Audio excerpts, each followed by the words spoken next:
पूर्ण ब्रह्म, सारी सृष्टि के रचनार, कुल मालिक कबीर देव जी की असीम कृपा से आप जी परमात्मा की अमृतवाणी को सुन रहे हो।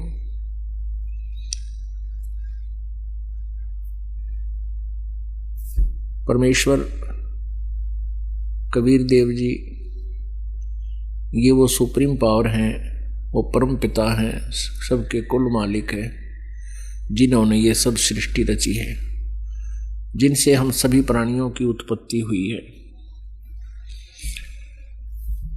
हम सभी सतलोक में रहा करते थे,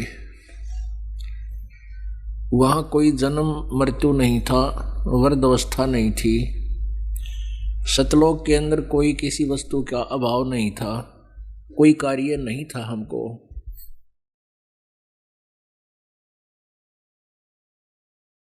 परमात्मा की वहाँ एक विशेष कसक हमें बनी रहती थी। हमारा स्थायी वहाँ परिवार था, बहुत ही अच्छे हमारे महल वहाँ पर बने हुए थे। उन सबको त्याग कर हम अपनी नालायकी के कारण इस काल भगवान जो इस 21 ब्रह्मांड का स्वामी है, ये भी वहीं रहता था। ये भी हमारा ही भाई है, ये एल्डर ब्रदर है, अपना बड़ा भाई है। इसने वहाँ गलती की, इसके साथ साथ हमने भी गलती की, जिसके परिणाम स्वरूप हम इस दुखमय स्थान पर आ गए। जब तक हम अपने स्वलोक नहीं चले जाएंगे जहाँ हम रहा करते थे, तब तक हम यहाँ सुखी नहीं हो सकते। पहले तो हमें यहाँ ऐसा शरीर मिला हुआ है, इसमें सुख नाम की वस्तु है ही नहीं। फिर ऐसा स्थान मिला है कि यहाँ सुख कहीं पर भी नहीं है। पुण्यात्माओं, हम जरा सा विवेक से काम लें, परमात्मा के दिए हुए ज्ञान को आधार बनाकर हम गहराई से सोचें, तो आप जी आसानी से समझ सकते हो कि हम कौन हैं, कहाँ से आए हैं और यहाँ हम कर के रहे हैं, हम क्या कर रहे हैं। जो हम क्रिया कर रहे हैं इसमें हमारी व्यवस्था ज़्यादा है, मजबूरी अधिक है। उस मजबूरी से प्रत्येक आवश्यकता जन्म ले लेती है और जिस कारण से हम इस मनुष्य जीवन के मूल उद्देश्य को भूलकर इस काल के द्वारा फंसाए गए जाल में ही उलझ पुलझ रहते हैं। परमेश्वर कबीर जी स्वयं आते हैं, वो हमारे पिता हैं सभी के। उन्हीं को हमारे ऊपर हो रहे दर्द कहर का दुख होता है। अपने ही संतान को दुखी देखकर पिता माता दुखी होते हैं, दूसरा कोई दुखी नहीं होता। पुण्यात्माओं, आज हम कितने दुखी हैं। किसी का बेटा मर गया है, किसी की बेटी विधवा है, किसी की टांग कट गई है, किसी की आंख फूट गई है। परिवार के परिवार नष्ट हो जाते हैं, कोई बीमारी से या किसी दुर्घटना से। पुण्यात्माओं, परमात्मा को दयालु बताते हैं और परमात्मा दयालु ही है। और यहां देखते हैं तो दया नाम की चीज कहीं भगवान के इतिहास में नजर नहीं आ रही।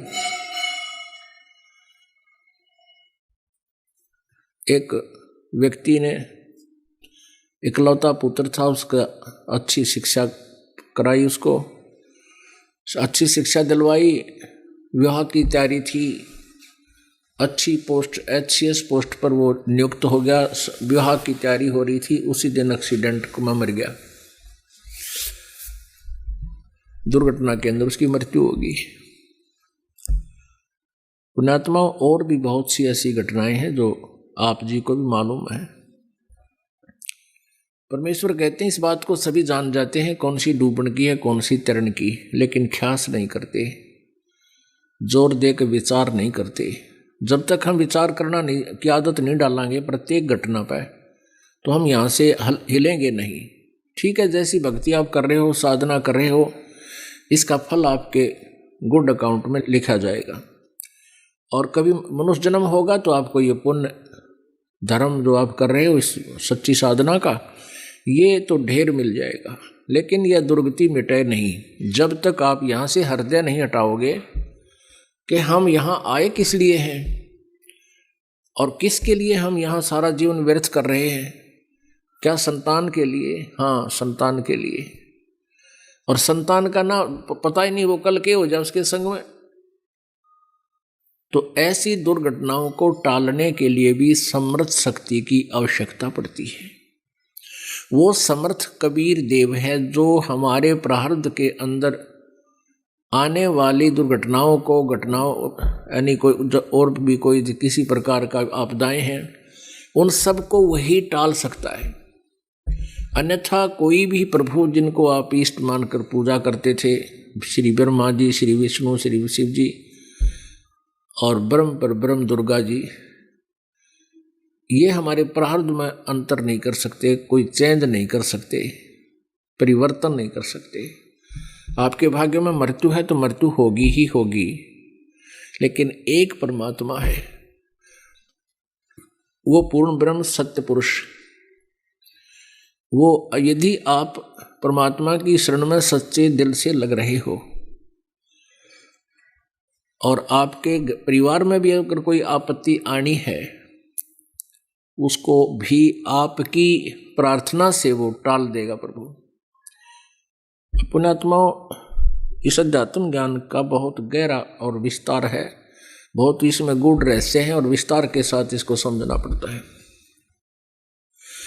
एक सदस्य नाम लिए हुए है घर का और सच्ची नीयत से भगवान के में समर्पित है, उसके कारण पूरा परिवार सुखी रहता है जब तक उसका जीवन रहेगा। बाद में चाहे उन पर बिजली पड़ो, जो नाम नहीं ले रहे अगर, और फिर उसमें क्या है कि जैसे एक परिवार का सदस्य सच्चे दिल से नाम लिए हुए है और सही श्रद्धा कर रहा है और पूरा विश्वास के साथ आधीनी के साथ सब मर्यादाओं में रहता हुआ कर रहा है इस परमेश्वर की सच साधना, तो उसको अन्य परिवार को भी क्रेडिट मिलता है, वो देता है, क्योंकि उसकी आस्था बच्चों में है और वो यही प्रार्थना करता रहता है कि परमात्मा मेरे बच्चों की सुरक्षा करना, मेरे बच्चों की रक्षा करना, इन पर कोई आपत्ति ना आवे, इनको संतान देना।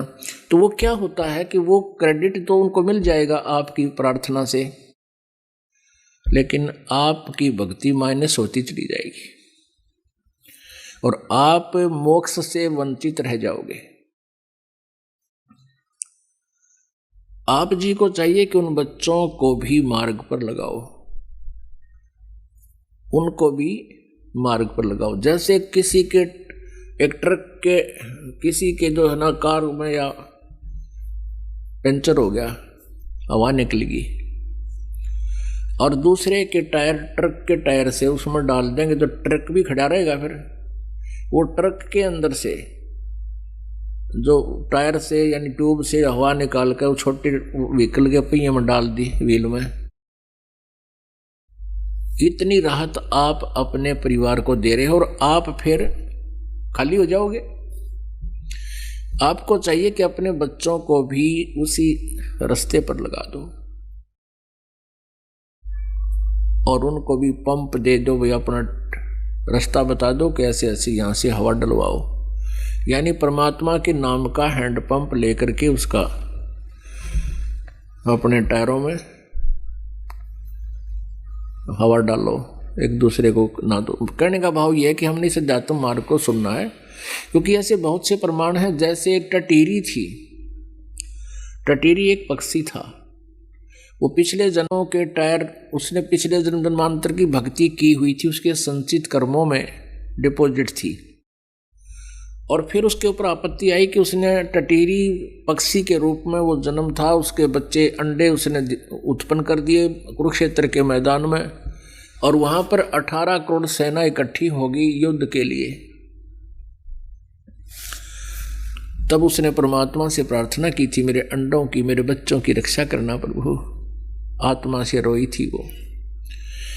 उसी समय परमेश्वर ने ऐसी लीला की कि इंद्र के हाथी का एक घंटा जो गले में बांध रखा होता है 88,000 मन का, वहां से टूट के और उन अंडों के ऊपर आकर गिर गया। 18 करोड़ सेना आपस में लड़ मरी, अग्निबाण छूटे, लेकिन अंडे सुरक्षित रह गए।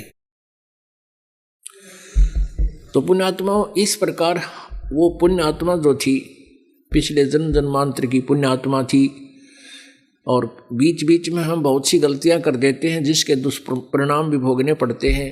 वो टटीरी की योनि में दुख पा रही थी। परमेश्वर कबीर जी की शरण में की हुई साधना आपके कई जन्मों तक काम आती है। तो ऐसे उसने अपने संचित कर्मों को भी बर्बाद कर दिया और उन अंडों की रक्षा के लिए वो बच्चे हुए, फिर वो भी मर गए। 5-4 साल के अंदर उनकी मृत्यु, टटीरी भी मर गई। तो इस प्रकार इस काल के जाल को हमने समझना है। आप जी यहाँ आए किस लिए हो? यदि इन बच्चों की सुरक्षा और इन्हीं के लिए अपना जीवन व्यर्थ कर रहे हो तो आप जी ने भक्ति नहीं समझी। भाव ये नहीं है कहने का दास का, परमात्मा का भी ये उद्देश्य था। ये कहने का भाव नहीं है कि बच्चों में अस्थाई ना रहे या इनकी केयर टेक ना करें, नहीं। ये हमारा एक कर्तव्य है परमात्मा के बच्चे मान के। ये हमारे बच्चे नहीं हैं, ये परमेश्वर की आत्माएं हैं, उस धनी के बच्चे हैं, और हमारे को सेवा दे रखी है। हम नौकर हैं उस परमपिता के। तो एज ए सर्वेंट हमने काम करना है, अधिकार नहीं जमाना। हम अधिकार अधिक जमाते हैं, अपना कर्तव्य कम करते हैं, कर्तव्य का पालन कम करते हैं, और हम इनको अपना मानकर दुखी रहते हैं। क्योंकि हमारी सेवा लगाई है तो इनके दुख में दुखी होना हमारा स्वाभाविक जो है ना स्वभाव बना हुआ है। कि जैसे कोई नौकर है और नौकर का उस मालिक का बच्चा किसी कारण से दुखी है, उसको तो वो भी दुख होता है उसको साथ में, नौकर को। तो ऐसे ही हम अपने बच्चों को अपना ना मान करके परमात्मा का मान के, उससे डर के उनका जो कर्तव्य कर्म है वो पूरा करें, और परमात्मा की भक्ति में नागा नहीं होना चाहिए, उसमें कमी नहीं आनी चाहिए। इस प्रकार हम अपने इस दैनिक कार्य को करते हुए, मनुष्य जीवन के कर्तव्य कर्म को करते हुए भी हम मोक्ष प्राप्त कर लेंगे। तो हम कहने का भाव यह है कि बच्चों को भी परमात्मा के चरणों में लगाना चाहिए, और वो नहीं मानते हैं तो अपने जीवन के साथ खिलवाड़ करना बुद्धिमता नहीं है। उनको उनके भाग्य पर छोड़ दे, तो ऐसे हम यहां से निकल सकेंगे। नहीं तो बच्चे नहीं मान रहे हैं, उनका दुर्भाग्य है, कर्महीन है वो तो डूबेंगे, गेल आप जी को भी ले डूबेंगे। इसी प्रकार अगर बच्चे ठीक लगे हुए हैं, माता पिता भक्ति मार्ग को स्वीकार नहीं करते हैं, तो अपनी भक्ति को उन माता पिता के लिए बर्बाद नहीं करना चाहिए। माता पिता का कर्तव्य कर्म जो हमारा फर्ज है वो अवश्य करना चाहिए, उनको प्रार्थना करनी चाहिए, उनकी बुराई छुटवानी चाहिए। कोई हुक्का पीवे है या कोई बीड़ी पीवे है, कोई शराब पीता है, तो हम परमात्मा के बच्चे हो गए, आपको ज्ञान हो गया। आप जी को चाहिए कि माता पिता से रह रहकर प्रार्थना करें विनम्र भाव से कि आप भी भजन करो, आप नाम लो। मनुष्य उसको ज्ञान सुनावे, उनको पुण्यात्मा है वो मान जाती है। और फिर भी कोई अनाड़ी है, माता पिता नहीं मानते हैं, तो उनके साथ अपनी भक्ति को नाश नहीं करना चाहिए। बात ये भी नहीं है कि उनका आदर नहीं करे, उनकी सेवा नहीं करे, खूब करे, एज ए फादर मदर उनकी पूरी श्रद्धा रखे, उनका सत्कार करे। ठीक है, वो अपने कर्म के आधार से दुखी हैं तो क्या करे, इलाज करावे, डॉक्टर को दिखावे, सेवा करे उनकी। पैर दुख है तो पैर दबावे, सिर दुख है सिर की मालिश करे, पूरी सेवा करे, लेकिन अपनी भक्ति बर्बाद नहीं करे। यदि आपने मोक्ष चाहिए, कहते मात पिता मिल जाएंगे, मात पिता मिल जाएंगे 184 मोह, ये सतगुरु सेवा और बंदगी भाई फेर मिलन की ना। आज हम माता पिता हमारे, ठीक है, हम अपनी भक्ति आशीर्वाद उनको प्रार्थना करें भगवान से, हे परमात्मा इनको ऐसे कर दो, वैसे कर दो, स्वस्थ कर दो, ये हम पहले तो कहा करते थे कि भगवान इनको स्वस्थ कर दो, और आप जी की भक्ति से वो स्वस्थ अवश्य हो जाएंगे, लेकिन आपकी कमाई का बहुत अंश, बहुत ज़्यादा भाग समाप्त हो जाएगा। फिर हमारे अंदर ये आता है, क्योंकि हम बालक हैं इसीलिए काल के जाल से नहीं निकल पाते। फिर कई कहते हैं भी माता पिता के लिए क्या हम इतना नहीं कर सकते, जिन्होंने हमारे लिए इतना किया, पाले पोसे, क्या हम उनके लिए दुआ नहीं कर सकते? अब ये तो बालका वाली बातें हैं जो ये दास आपको समझाना चाहते हैं कि ये माता पिता तो बहुत मिल जाएंगे। गधे बनोगे वहाँ माता पिता, कुत्ते की योनि में जावांगे वहाँ माता पिता, बैल गाय बनेंगे वहाँ माता पिता। अब भक्ति नहीं मिलेगी फिर वहाँ पर। वो पिताजी भी कितना गधा बनेगा और आप भी गेला वहीं पर गधे बने पाओगे। वो उसकी गर्दन पकड़ेगा और वो उसकी गर्दन पकड़ेगा, फिर कोयसे के सूत में नहीं आवेगी। अब इस ज्ञान को बालकों के उस पुराने आधार से नहीं तोड़ना है, परमात्मा के ज्ञान के अनुसार फूक फूक के कदम रखना है। यदि आप जी ने यहाँ से चलना है और यही रहना है तो फिर आप कुछ भी करते रहो। आपको और अन्य साधना जहाँ आप और कर रहे थे वो तो एक अन्य की नहीं थी, यहाँ आपको भक्ति का ढेर हो रहा, आपकी सुमन का, आपकी कमाई का, आपका दान का, क्योंकि ये शास्त्र अनुकूल साधनाएं। लेकिन इन मर्यादाओं का पालन नहीं करोगे तो आप इतना कुछ कमा कर भी यहीं रह जाओगे, पार नहीं होगे। कई बोली आत्माएं कहती हैं हम क्या अपने माता पिता के श्राद्ध भी नहीं निकाल सकते, उन्होंने हमारे लिए इतना कुछ किया। उनके लिए आप इतना कर सकते हो, अपनी दुआ ना समाप्त करके। आपके माता पिता बीमार हैं, अस्वस्थ हैं, उनको दुआ ना करके केवल उनके लिए कोई ऐसा धार्मिक अनुष्ठान उनके निमित्त आप करा सकते हो, यहाँ अखंड पाठ करवा सकते हो, उससे भी उनको बहुत राहत मिल सकती है। लेकिन अपनी दुआएं नहीं किसी को देनी चाहिए, बद दुआ भी नहीं देनी चाहिए, वो भी हमारे ऊपर भार बनता है, हमारी कमाई नष्ट होती है। और शुभकामनाएं भी नहीं देनी चाहिए, वो भी हमारे ऊपर बाहर, हमारी कमाई नष्ट होती है। हाँ, उनको ज्ञान दे। आपके निकटतम जैसे भाई है अपनी बहन के निमित्त, माता के निमित्त और अपनी पत्नी के निमित्त, बच्चों के निमित्त जो नहीं मार्ग पर लग पा रहे उनके निमित्त को पाठ करा सकते हो। उससे उनको शुभ संस्कार मिलेंगे, पुण्य मिलेगा और उनसे धीरे धीरे हो सकता है उनका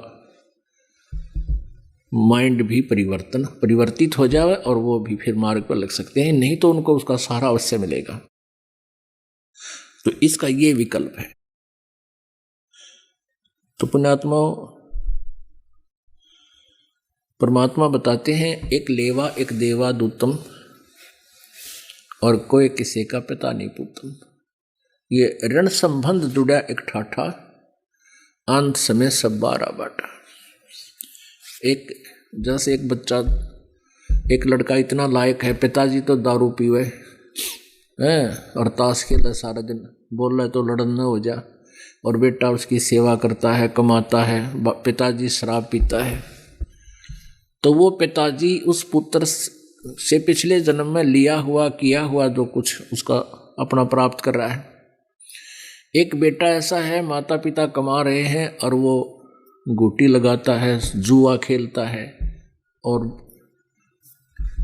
पैसे को बर्बाद करता है। माता पिता रोते रहते हैं बैठकर, वो मानता नहीं है। तो पिछले जन्म में उस माता पिता ने उनका कोई ले रखा था, अब वो पूरा करके छोड़ेगा। तो एक लेवा एक देवा दूतम, कोई काहू का पिता नहीं पूतम। ये ऋण संबंधी जुड़ा एक ठाठा, ऋण एक दूसरे की उधार आपके ऊपर है। और इस कारण से ये एक परिवार बना बैठा है। अंत समय सब बारा बाटा। आपकी मृत्यु होगी, ना जाने कहाँ जन्म होगा। बेटे की मृत्यु होगी, पता नहीं संस्कारवश कहाँ जाएगा, कौन से देश में जन्म होगा। अंत समय सब बारा बाट, अलग अलग 12 बाट, बाट माने रास्ते, अलग अलग रास्तों पर जाओगे, फिर ना जाने कभी मिलोगे कि ना मिलोगे किसी जन्म में। इन सब बातों को विचार करके पुण्यात्माओं अपने मोक्ष कराने के इस उद्देश्य को, लक्ष्य को प्राप्त करना है। आज जो ये समागम चल रहा है 3 दिन का, इसका वैसे तो हम महीने में 2 बार करते ही हैं 3-3 दिन का। इसका एक विशेष उपलक्ष्य है कि इस दास को फाल्गुन की अमावस्या वाले दिन उपदेश प्राप्त हुआ था, गुरु जी से नाम मिला था। परमात्मा कहते हैं, जा दिन सतगुरु भेटियो वो दिन लेखे जान, बाकी समय गंवा दिया बिना गुरु के नाम। परमात्मा बताते हैं कि जिस दिन आप जी को पूर्ण संत से उपदेश प्राप्त हुआ, आपका वो जन्मदिन है, वो आपका हैप्पी बर्थडे है। बाकी जो हम पहले लोकवेद के आधार से बर्थडे मनाया करते थे, वो हमने अब नहीं मनाना। उसको हम खुद हैप्पी बर्थडे मानना है, वो तो बड़ा दुख था हमारे ऊपर, कैर टूटा, जन्म हुआ, ना जाने कितने कष्ट जीवन पर आवेंगे, कोई बच्चा हो गया तो मर जाएगा, कोई बचेगा ना बचे, कोई बीमारियां, 100 प्रकार की समस्याएं, दिन रात धक्के खाने। वो कौन सा जन्म था, वो कौन सा हैप्पी बर्थडे था? वो तो ब्रांड मार्टी डे था, और उसने हम हैप्पी बर्थडे मनाया करते। अब जिस दिन आप जी को उपदेश मिला वो नोट कर ले, आपका वो हैप्पी बर्थडे है। और 100 याद रखे भगवान कैसे प्राप्त हुआ वो दिन, जिस दिन आपकी शरण मिली मालिक। तो आज वो ये दिन जो है अमावस्या वाला, फाल्गुन की अमावस्या वाला दिन, ये वो हैप्पी डे है जो जिस दिन इस दास का उद्धार हुआ, गुरुदेव जी ने उपदेश बख्शिश किया। अब याद आती है उस दिन के महत्व की, आज याद आता उस दिन की महिमा। जे वो ना मिलता वो दिन, ये जितना भी समय, सन 1988 17 फरवरी फाल्गुन अमावस्या सन 1988 को इस दास को उपदेश मिला था। आज 23 वर्ष का हो गया ये दास। वैसे शरीर की आयु लगभग 60 वर्ष की होगी, लेकिन असली आयु इस दास की 23 वर्ष है। उससे पहले जो जीवन था वो मनुष्य का नहीं, पशु के तुल्य था। पशु भी वही कर्म करते थे, ये दास भी वही कर्म करता था। और जिस दिन से गुरु मिले हैं, उपदेश मिला है, उस दिन से हमारा जन्म है। एक उपदेशी परिवार की लड़की किसी अनुपदेशी परिवार में ब्याही गई, उनका संयोग हो गया।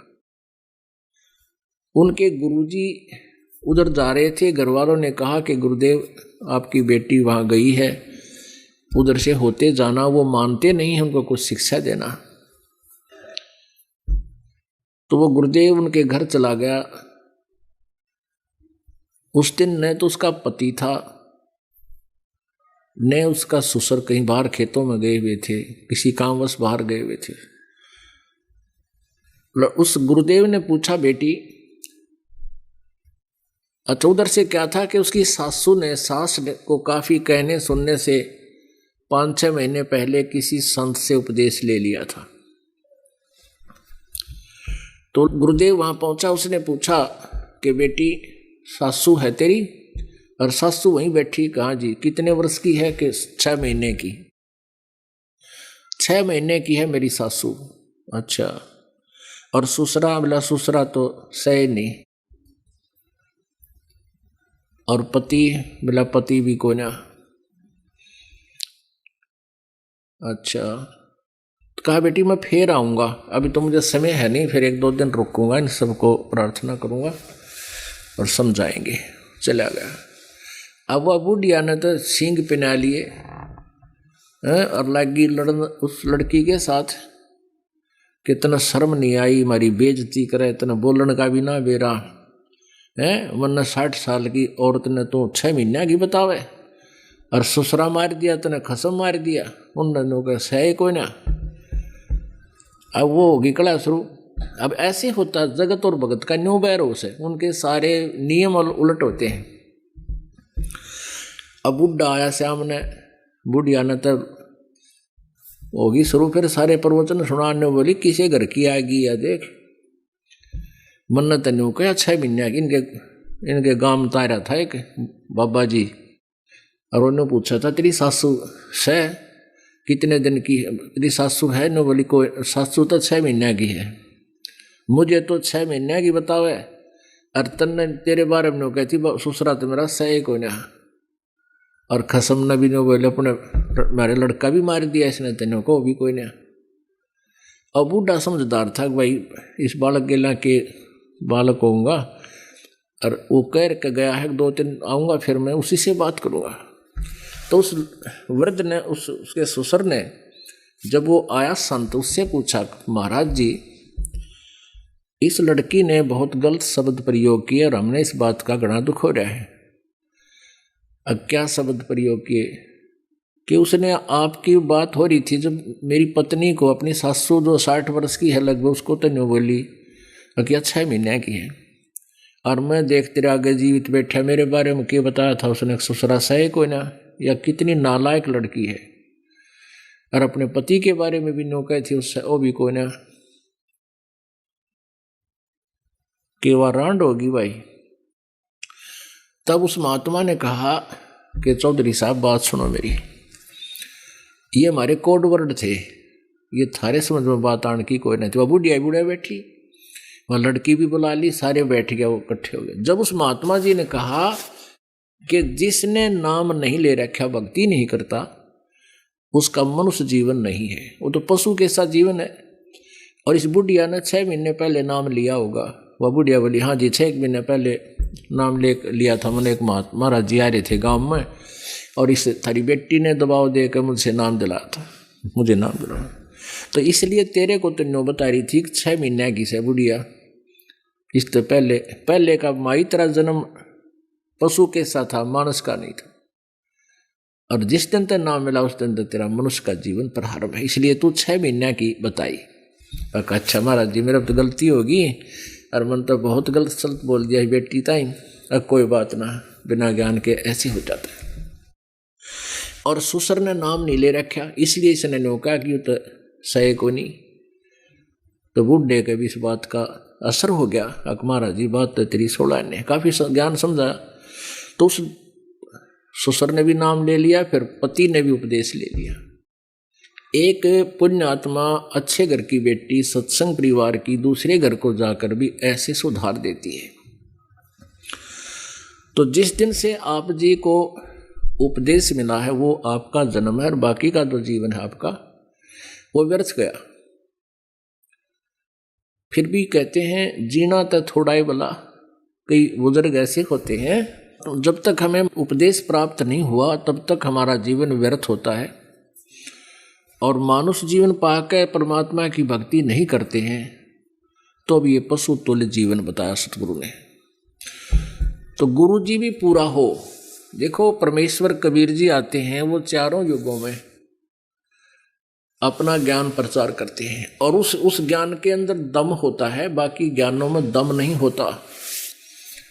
तो उस परमेश्वर के ज्ञान को आधार बनाकर ये नकली संत भी नाम देते फिरते हैं, उसी आधार से वो नाम ले लेते हैं, लेकिन उनको और लाभ कुछ नहीं होता नाम का, जो क्योंकि अधिकारी नहीं है। लेकिन इतना अवश्य हो जाता है कि उनके बताए अनुसार वो बुराइयों से बच जाते हैं। बीड़ी शराब मांस तम्बाकू अगर वो छुड़वा देते हैं उनका, तो उन पापों से बच जाते हैं। और ये समय आता है कोई बहुत लंबे समय के बाद, जैसे परमात्मा 600 वर्ष पहले आए थे, उसमें आप जी को उपदेशी बनाकर और आपकी बैटरी चार्ज करके आपको इतनी भक्ति करवाएंगे कि इस युग तक, अब इस पिछली पीढ़ी तक आप जी का मनुष्य जीवन चलता हुआ आ रहा है। और केवल आप जी को 5 नाम देकर गए थे वो। इन 5 नामों से 600 वर्ष पहले केवल 5 नाम दिए जाते थे, परमात्मा ने और नाम नहीं देते थे। और केवल कुछ एक पुण्यात्माओं को, जो विशेष आत्माएं थी, उनको ये सभी मंत्र दिए गए थे, लेकिन उनको आगे दान करने का आदेश प्रभु ने नहीं दिया था। वो कौन सी पुण्यात्माएं हैं जो 600 वर्ष के दौरान, आज से 600 वर्ष के बीच में जिनसे परमात्मा मिले? आदरणीय धर्मदास साहिब जी उनके समकालीन थे, आदरणीय नानक साहिब जी कबीर साहिब के समकालीन थे, आदरणीय मलुकदास साहिब जी, आदरणीय दादू साहिब जी, आदरणीय गरीबदास साहिब जी छुडानी वाले गांव, छुडानी वाले जिला झज्जर हरियाणा वाले, आदरणीय गीसा दास साहिब जी, ये बाद के हुए हैं। उनके समकालीन 2 महात्मा पुरुष थे। उन सबको परमात्मा मिले और उनको नाम पूरे दिए, लेकिन उनको आगे नाम देने का आदेश नहीं दिया।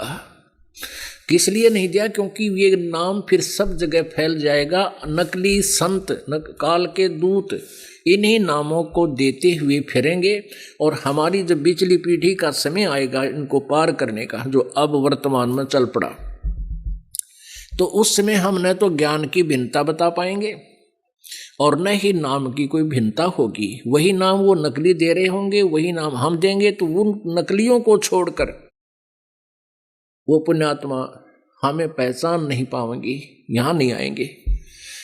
जैसे आदरणीय नानक साहिब जी को ये सतनाम दिया था 2 अक्षर का। इस 2 अक्षर के नाम के जाप की विधि भी अलग है। 5 नाम भी दिए थे, 5 नाम। उन 5 नामों का भी गुरु ग्रंथ साहिब में विवेचन है, जिक्र है, और सतनाम का भी रह रह कर जिक्र है। लेकिन सतनाम एक कोड वर्ड है। सतनाम का अर्थ है सच्चा नाम, सच्चा साहिब, सचखंड। सचखंड कहो चाहे सतखंड कहो चाहे सतलोक कहो, वो तो है एक स्थान का नाम। और सतनाम कहो चाहे सच्चा नाम कहो, रियल मंत्र कहो, ये है एक जाप करने का अक्षर, मंत्र। तो ये मंत्र नानक साहिब जी को परमात्मा ने दिए थे, कबीर परमेश्वर ने। लेकिन उनसे प्रतिज्ञा करा ली थी कि अभी पुण्यात्माओं ये नाम किसी को नहीं बताना, ये नाम दान नहीं करना, नहीं तो पिछली पीढ़ी में हमारे जीवों को ये काल के दूत अपने जाल में फंसाए रखेंगे, हम उनसे वापस नहीं ले सकेंगे। जैसे धन धन सतगुरु राधा स्वामी हैं, और ये नरेंद्र अनसा देश वाले, बाल योगेश्वर सतपाल वाले, निरंकारी या सारा मरके से, ये सब मूर्ख बना रहे बोली आत्माओं को।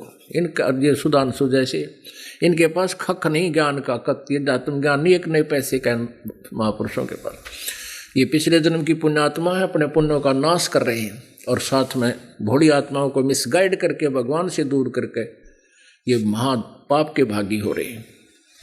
इससे बड़ा अपराध पृथ्वी पर नहीं है, और इससे बड़ा पुण्य नहीं जो आत्म प्राण उधार ही, ऐसा धर्म नहीं और इन पुण्यात्माओं को सही मार्ग दे दिया जाए, इससे बड़ा कोई पुण्य नहीं है और इससे बड़ा पाप नहीं। आपके अनमोल जीवन को बर्बाद किया जा रहा है नकली संतों और गुरुओं के माध्यम से।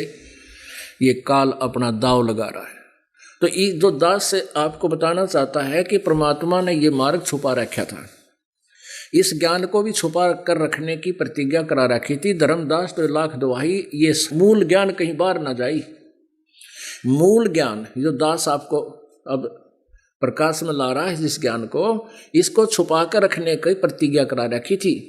और ये मूल ज्ञान तब तक छुपाई जब तक द्वादश पंथ ना मिट जाए। अब 13वां पंथ ये शुरू हो गया परमात्मा का ओरिजिनल, तो 12 तापा खत्म हो गए, क्योंकि उनका अस्तित्व समाप्त हो जाएगा। उनके पास वो मंत्र नहीं, वो ज्ञान नहीं, वो नाम नहीं। और आज बुद्धिमान समाज है, एजुकेटेड है, बहुत शीघ्र इस मार्ग को स्वीकार करेगा। तो नानक साहिब जी को परमात्मा ने नाम दे दिया था सतनाम, और फिर गुरु नानक जी को उसको सीधा नहीं बोलते थे, सतनाम श्री वाहेगुरु, सतनाम श्री वाहेगुरु, वाहेगुरु सतनाम वाहेगुरु। वाहेगुरु का अर्थ था कबीर परमात्मा सचखंड में नानक जी को लेकर गए थे, वहाँ देखा था उनके नज़ारे को, झांकी को, कि सचमुच ये तो परमात्मा है, सचखंड में रहते हैं। फिर परमेश्वर ने कहा था कि आप वापस जाओ, इस ज्ञान का प्रचार करो, जो आपने आंखों देखा है वो जनता को बताओ, भक्तों को, ये काल का जाल समझाओ। और मैं काशी में रहता हूँ, रामानंद जी मेरे गुरुदेव हैं और मैं वहाँ जुलाहे का काम करता हूँ, मैं पृथ्वी पर भी रहता हूँ। अब नानक जी वापस आए, 3 दिन तक वो अदृश्य हो गए थे, बेई नदी में डुबकी लगाई थी नहाने के लिए, वहाँ से वापस नहीं आए थे। तीसरे दिन उसी दरिया के किनारे खड़े दिखाई दिए। उसके बाद जो नौकरी करते थे नानक जी, नौकरी को त्याग कर बनारस की प्रथम उदासी बनारस की है, वहाँ पहुँचे। वहाँ देखा जो परमात्मा को, ओहो हाई सूरत मलुक की वेश, ए ठगवाड़ा ठक्की देश, खरा सियाणा बोता बार, ये धानक रूप रहा करता, आंखों में आंसू भर आई। और वहाँ के जुलाहों को कुछ कॉलोनी में खड़े होकर आवाज़ लगा रहे हैं कि ये रहा, ये धानक रूप रहा करतार, ये परमात्मा रहा, लोगों आ जाओ देख लो भाइयों भक्तों, ये भगवान है, ये परमात्मा है। अन्यों का आग्रह घर का जोगी जोगड़ा, बाहर का जोगी सिद्ध। अब जुलाहों ने, काशी वालों ने, तो वो एक मूर्ख सा लग गया था, एक गरीबड़ा सा आदमी, दानक जुलाहा, कपड़े बनकर रोटी खा अपना गुजारा कर रहा है, जिसने भगवान बतावे कोई 7 जन्म भी ना जचाए।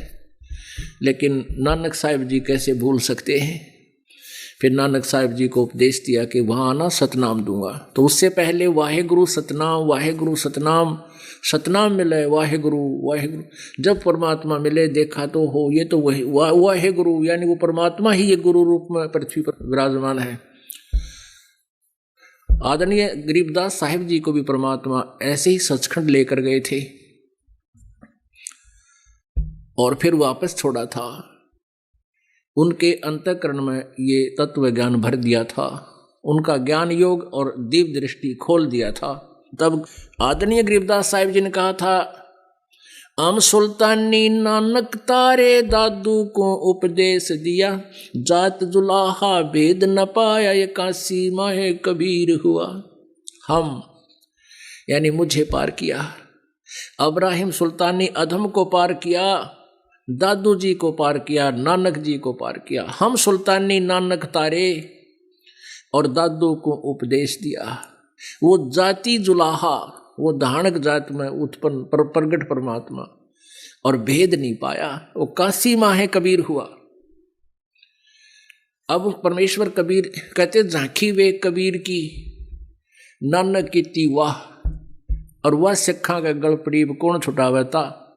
अब नानक जी ने परमात्मा को देखा था सतलोक में, झांकी एक झलक, जैसे आप 26 जनवरी पर देखते हो ना भाई, अब झांकी आ रही है हरियाणा की, उसमें हरियाणा के अंदर जो भी उनका प्रोग्रेसिव वर्क होते हैं, कोई अच्छे स्थल होते हैं, उनकी एक झांकी बनाते हैं, तस्वीर बनाते हैं, उसको सजा दजा कर एक ट्रैक्टर से पहले लेकर चलते हैं।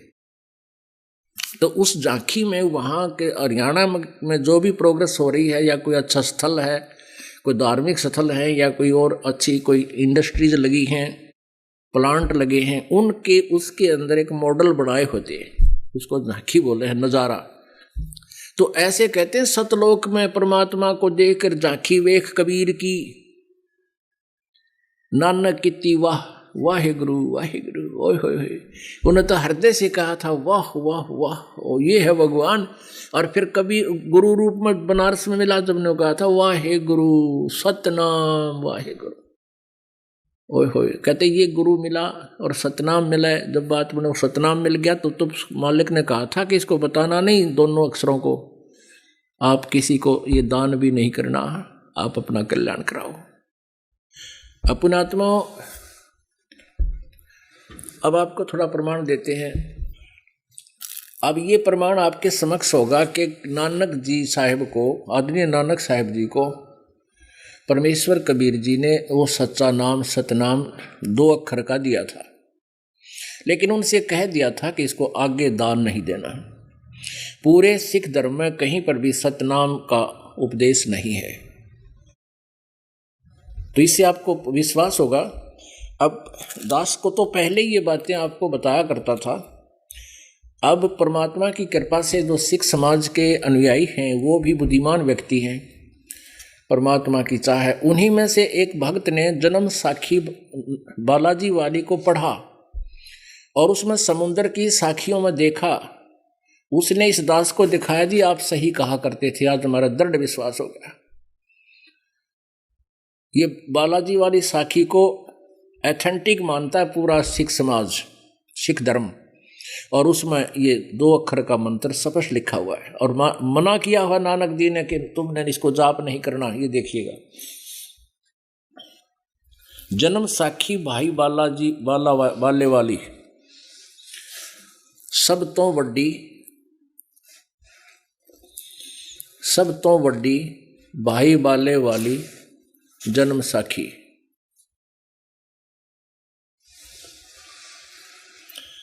Doctor Jawahar Singh Kripal Singh and company, ये न छापी है।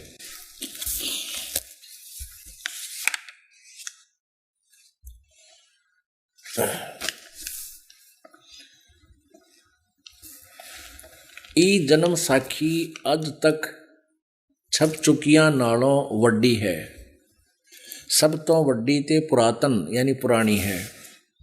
भाई बाले वाली जन्म साखी श्री गुरु नानक देव जी दी, जन्म साखी श्री गुरु नानक देव जी दी। ये है मुकम्मल साखियां नाहन, इसमें लिखा है पंजे साहिब दी साखियां ते 10 पातशाह दे जीवन समेत मुकम्मल साखियां हन। प्रकाशक doctor Jawahar Singh Kripal Singh and company.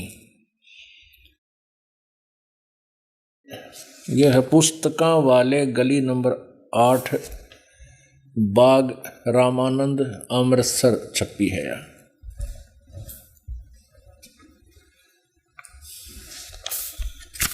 अब इसके आप जी को दिखाते हैं 547 पृष्ठ पे, 547 पृष्ठ पे।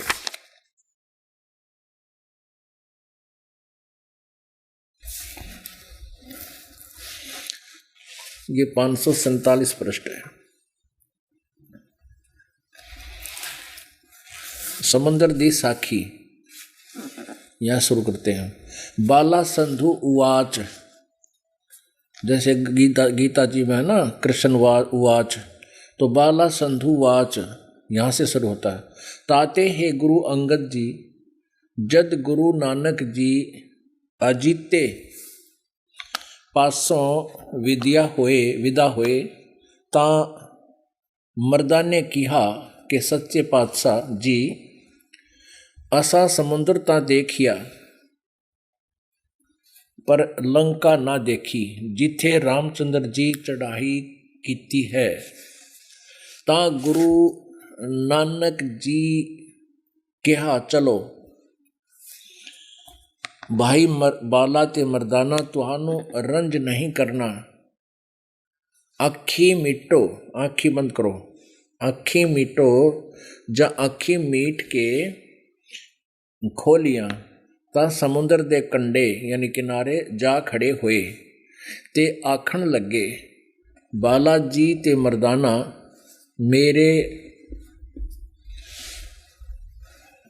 पीछे पीछे चले आओ, मुखों वाहेगुरु वाहेगुरु कहिंदे आओ, ते आगे आगे गुरु जी तुर पे जैसे धरती ऊपर तुरदे सन, समुद्र का ऊपर चल पड़े तुरदे सन, उसे तरह समुद्र ऊपर तुर पे जा चले यानी चले जाओ थे, चले जावन ते पीछे बालाजी मर्दाना जावन। ता मर्दाने विचार किया कि गुरु नानक देव जी ओम सोहम जपदे जांदे हन, ओम सोहम जपदे जांदे हन। ता मर्दाना भी ओम सोहम लगा जपण ते लगा गोते खावन। जा गुरु नानक जी देखन ता मर्दाना गोते खांदा है, ता गुरु जी कहा मर्दाना गुरु जी करनी वल नहीं देखना, गुरु दे वचना पर चलना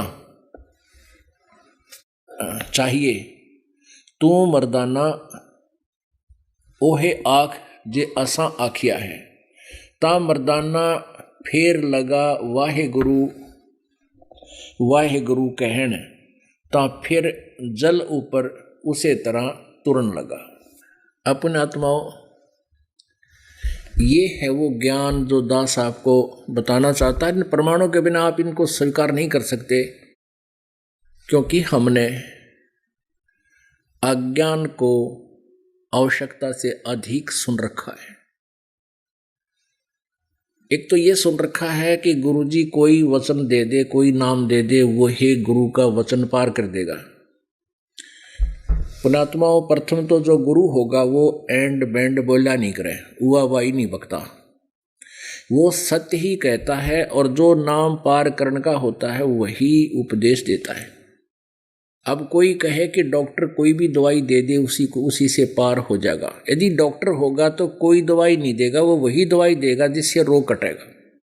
और कोई नीम हकीम होगा, वैसे कोई पुड़िया देता रहे, और श्रद्धालु जो हैं बीमार तो डॉक्टर मानकर उस औषधि को खाती रहते हैं, लेकिन वो अपना जीवन नष्ट कर जाते हैं। ऐसे ही इन नकली गुरुओं के शिष्य जो हैं वो ये कहते हैं कि कोई गुरुजी कोई नाम दे दे, गुरु का वचन ही पार करता है। नहीं, गुरु वही नाम देगा जो पार करने का होगा, यदि वो गुरु है। नहीं तो फिर ये नीम हकीम बहुत है। उन नीम हकीमों से पीछा छुटाने के लिए आप दास आपको ये ज्ञान से, इस ज्ञान के द्वारा आपको परिपक्व करना चाहता है कि आप उन नालाकों के फिर चुंगल में दोबारा ना आ जाओ, और जो फंस लिए वो निकल आवे। कई बोली आत्मा कहते हैं कि आपके गुरुजी तो आलोचना करते हैं, निंदा करते हैं। अपने आत्मा वो कुछ भी कह सकते हैं, जिन जो इतने श्रद्धालु हैं अपने गुरुजी के ऊपर अटूट श्रद्धा रखते हैं, और ये रखनी भी चाहिए। यदि गुरुजी है तो, नकली है तो उसको त्याग देना चाहिए।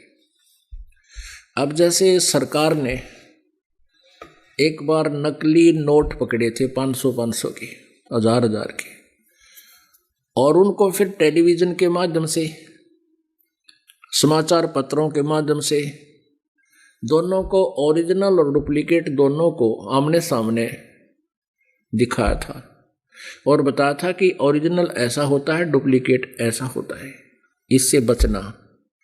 तो सरकार आलोचना नहीं कर रही थी, एक महा उपकार का काम किया।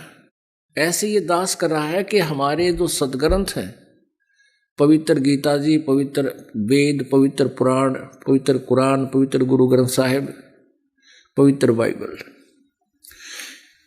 इनके अंदर जो परमात्मा के विषय में जो ज्ञान है वो ओरिजिनल ज्ञान है। उसके उनके अंदर वो मंत्र भी विद्यमान हैं जिनसे मोक्ष संभव है। गीता जी अध्याय नंबर 8 के श्लोक नंबर 13 में गीता ज्ञान दाता ब्रह्म कहता है कि मेरा केवल एक ओम मंत्र है, इसके अतिरिक्त मेरा कोई मंत्र नहीं है, कोई भक्ति को और जाप का भी मंत्र नहीं है किसी का भी। तो ओम नाम एक अक्षर मंत्र है। और परम अक्षर ब्रह्म के बारे में अध्याय नंबर 17 के श्लोक नंबर 23 में 3 अक्षर के मंत्र से पूर्ण मोक्ष प्राप्ति का संकेत किया है। उसमें ओम, तत् और सत है। ओम ये सीधा ही है ब्रह्म का, और तत् जो है ये परब्रह्म का, ये गुप्त मंत्र है। इन दोनों के मिलने से सतनाम बन जाता, 2 अक्षर के नाम से, एक ओम, एक सांकेतिक तत्, ये दोनों मिलकर और ये एक सतनाम बन जाता 2 अक्षर का। और तीसरा मंत्र जो है वो परम अक्षर ब्रह्म का है, सारनाम जिसको बोलते हैं। इन तीनों के लास्ट में इन तीनों का योग हो जाता है। ये तीनों मंत्र एक ही बन जाते हैं जब आपको सारनाम प्राप्त होगा, लेकिन तब उस मंत्र से पूर्ण मोक्ष होगा, जन्म मृत्यु फेर नहीं होगी, हम सतलोक चले जाएंगे जहां से हम आए थे।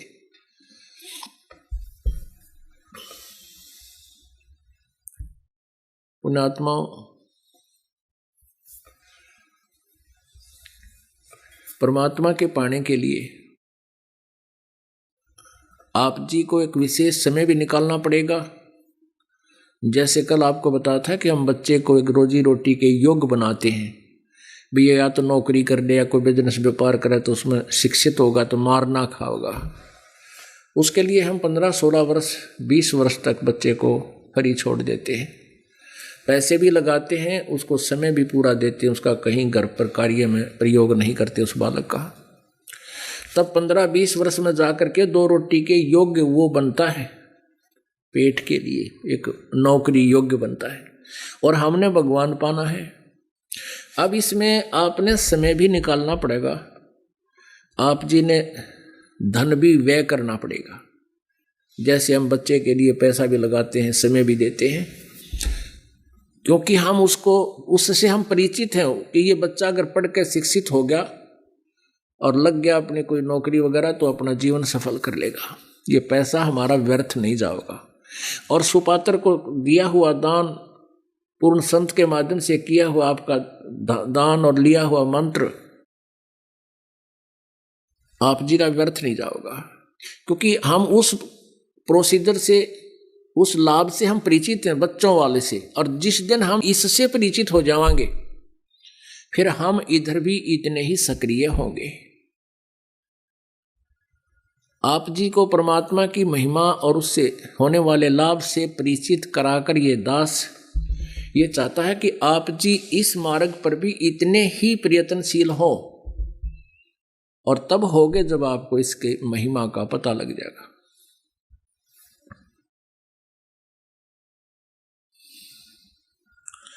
उस महिमा से परिचित कराने के लिए आप जी को यहाँ बुलाया जाता है, सीडी वगैरह बनाई जाती है और पुस्तक बनाकर आपके पास भेजी जा रही है ताकि आप थोड़ा समय निकालें। और कौन सा समय निकालें?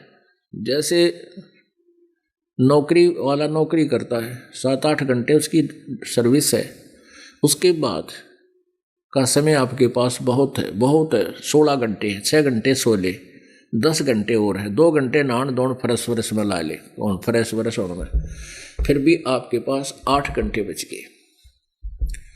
इन 8 घंटे में गप्पे नहीं मारे, फिल्म वगैरह नहीं देखे सुने, परमात्मा के भजन में, सिमरन में, सेवा में, नाम में, दान में कहीं ना कहीं अपने मन को उलझाए रखे तो आपका मोक्ष बहुत आसानी से हो जाएगा। 10 मानस गुरु को दीजिए, जीवन जन्म सफल कर लीजिए। तो पुण्यात्माओं, जब हमें इस परमात्मा की महिमा का ज्ञान हो जाएगा फिर आपको एक विशेष लगन लगेगी, और जब तक वो लगन नहीं लगेगी आपकी भक्ति सफल नहीं होगी। एक तो आपको ये क्लियर कंसेप्ट हो जाना चाहिए कि दास जो ज्ञान दे रहा है ये सत्य ज्ञान है, और जो मंत्र आप जी को दिए जा रहे हैं ये सच्चा मंत्र है। इसके अतिरिक्त कोई नाम पृथ्वी पर नहीं है। यदि इसके अतिरिक्त कोई नाम दान करता है, क्योंकि नाम से मोक्ष होगा, दान, धर्म, यज्ञ, हवन ये तो एक सहयोगी क्रियाएं हैं इस मोक्ष के लिए। जैसे खेत में किसान बीज बोता है तो बीज तो एक मूल वस्तु है, और उसमें खाद और सिंचाई ये तो एक सहयोगी हैं, वो भी आवश्यक है। और बीज नहीं है और खाद और पानी डालते रहे, सिंचाई करते रहे तो वहाँ आग अड़ंगा पैदा होगा, अड़ंगा घास फूस पैदा हो जाएगा, और समार के खेत को बीज के फिर ये प्रोसीजर किया जाएगा तो आप लाभ होगा। जैसे ये देखिए, कोई तो हवन करते हैं, उसी से कहते हैं हम बस हवन यज्ञ कर दिया इसी तो बेड़ा पार हो जाएगा। नहीं, ये तो अल्पज्ञ हैं वो लोग, उनका ज्ञान संपूर्ण नहीं है। जैसे कोई रोगी है, उसको ट्रीटमेंट किया नहीं जा रहा, उसको इंजेक्शन या गोलियां दी नहीं जा रही, केवल ग्लूकोज चढ़ा दिया जाए, तो ग्लूकोज का अपना अलग से लाभ है। जब तक रोग कटने की दवाई, औषधि, इंजेक्शन अलग से होते हैं, वो अति आवश्यक है। तो ऐसे हम जो साधना करते हैं वो आंशिक कर रहे थे। पहले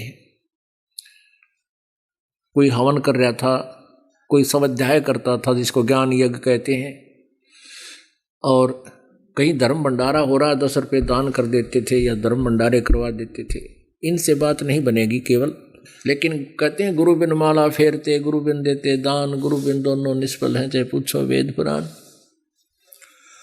पूरा संत हो, सच्ची श्रद्धा आपकी हो, और फिर ये भक्ति करें तो सत्संग से आपको इतनी प्रेरणा हो जाएगी, ज्ञान से। परमात्मा के पाने के लिए राजाओं ने राज भी त्याग दिया, क्योंकि आत्मा को जब ज्ञान हो जाता है इसको बहुत जबरदस्त तड़फ बनती है, और वो तड़फ तो बन जाती है इस ज्ञान से, लेकिन समाधान ना मिलने से वो बर्बाद हो जाते हैं, घर भी त्याग जाते हैं, भक्ति भी कर रहे होते हैं, लेकिन अंत में उनको मोक्ष ना मिल करके अन्य सिद्धियां मिल जाती हैं। बहुत से प्रमाण हैं। कबीर परमेश्वर जी कहते हैं कि जब आप जी को परमात्मा की तड़प होगी, आपकी ऐसी स्थिति आ जाएगी, ना तो आपका कितना सन दिल करे, ना किसी के साथ फालतू बोलना जी करे। आप ऐसे रहोगे जैसे अगर ना यू बोलता नहीं, ना समय पर ढंग से रोटी खाता, ना नहाए धोए कपड़े में विशेष रुचि इसकी,